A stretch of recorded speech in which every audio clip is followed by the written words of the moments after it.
घरको भोट ओइराउनु होला यो चुनाव चिन्हमा।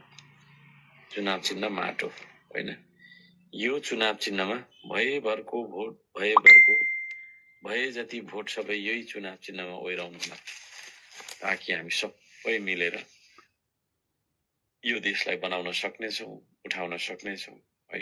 हामी सबै मिलेर काम गर्न सक्नेछौँ। यहाँ सबैजनालाई हार्दिक नमन गर्न चाहन्छु। काम गरेर देश बनाउनु पर्छ भन्ने मान्छेहरूले चुनाव चिन्ह माटोमा भोट हाल्छ है।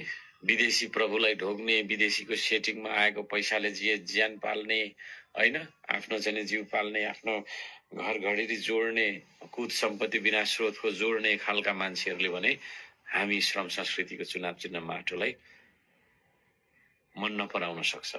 र त्यस्ताहरूलाई पनि म भन्न चाहन्छु, तपाईहरूको सन्तानको भविष्यको लागि भए पनि चुनाव चिन्ह माटोमा भोट हाल्नुहोस्।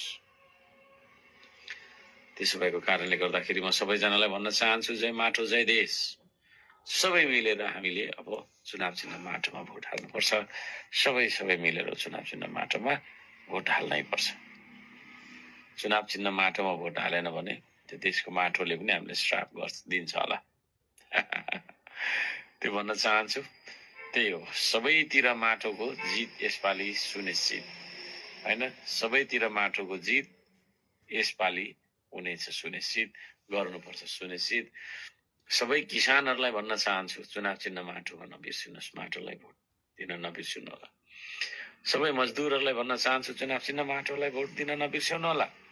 सबै तपाईँको चाहिँ गरी खाने वर्गलाई भन्न चाहन्छु, चुनाव चिन्ह माटो